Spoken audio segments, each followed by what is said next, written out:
तुमच्याकडे वेळ नाही हे होऊच शकत नाही. आपण याच्यावरच व्हिडिओ बनवतोय.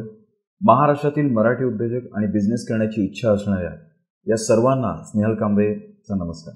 दरवेळेप्रमाणे मी तुमच्यासाठी एक हटके विषय घेऊन आलो आहे आणि आजचा विषय हा अतिशय महत्त्वाचा आणि तो आहे टाईम, अर्थातच वेळ याच्यावर आधारित. स्नेहलनीती हा चॅनल सबस्क्राईब करा, त्यासमोरील बेल आयकॉनवर क्लिक करा आणि तुमचा बिझनेस 10 पटीने वाढवा, तेही अगदी फ्री.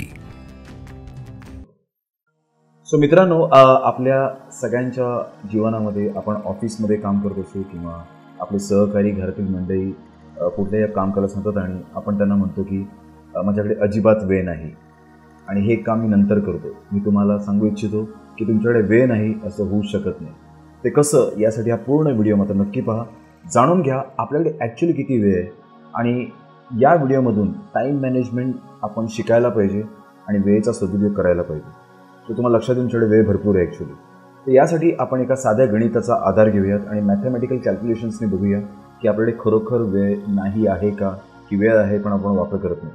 सो मित्रांनो, आपल्या सर्वांकडे साधारण एका दिवसाचे 24 तास म्हणजे आठवड्याचे 168 तास असतात, 168 आवर्स. ऑलराईट. आणि यामध्ये आपण कुठल्या कामाला इनफॅक्ट किती तास खर्च करतो हे आता आपण बघणार आहोत. So let's have some mathematical calculation. तुम्ही वाटल्यास पेन आणि पेपर घेऊन हे करू शकता. सगळ्यात प्रथम आपण बघूया तुमचा सर्वाधिक वेळ कुठे खर्च होतो. सो आठवड्यातील 48 ते 50 तास आपले ऑफिस, बिझनेस किंवा आपण विद्यार्थी असाल तर आपल्या शाळा आणि कॉलेजमध्ये जातात. सो मॅक्झिमम टाईम आपण एकतर आपल्या वर्किंग आवर्स प्रोफेशनल लाईफला देतो किंवा आपल्या शिक्षणावर देतो.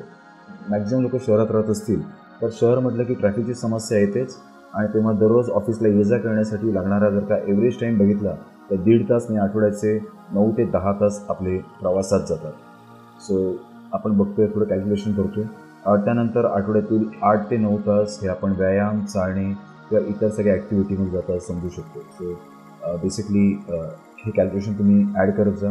आपण झोपतोसुद्धा प्रत्येक दिवशी साधारण 7 तासांची झोप म्हणजे आठवड्याचे झाले 49 तास. सो 49 तास आपल्या झोपेमध्ये जातात. आता तुम्ही काम, व्यायाम, जेवण आणि झोप यासाठी लागणाऱ्या जर का वेळेची बेरीज केली तर ती बेरीज होते साधारण 118 तास, 118 आवर्स. सो आठवड्याचे जवळजवळ 168 आवर्स, 168 तासांपैकी आपण फक्त 118 तासच योग्यरित्या खर्च करतो. याचाच अर्थ आपल्याकडे अजून 50 तास बाकी उरतात. म्हणजेच दर दिवशी तुमच्याकडे सरासरी 7 तास हे राखीव तुम्हाला मिळत आहेत. जर का या 7 तासांचा तुम्ही इफेक्टिव्हली वापर केला तर तुम्ही इतरांशी यशस्वी होऊ शकता. या उरलेल्या 50 तासात आपण भरपूर काम करू शकतो. म्हणजे काय करू शकतो? तुमची प्रोफाईल तुम्ही बिल्ड करा, मार्केटिंग करा, कम्युनिकेशन वाढवा, बिझनेस आणि मार्केटबद्दल शिका, एक नवीन एखादा कोर्स करा.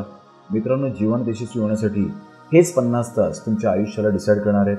या सदुपयोग केला पाहिजे, तरच आपण याच्या वेगळे ठरू आणि आपण आपला बिझनेस 10 पटीने वाढवू. म्हणून मी म्हणतो, तुमच्याकडे वेळ नाही हे होऊ शकत नाही.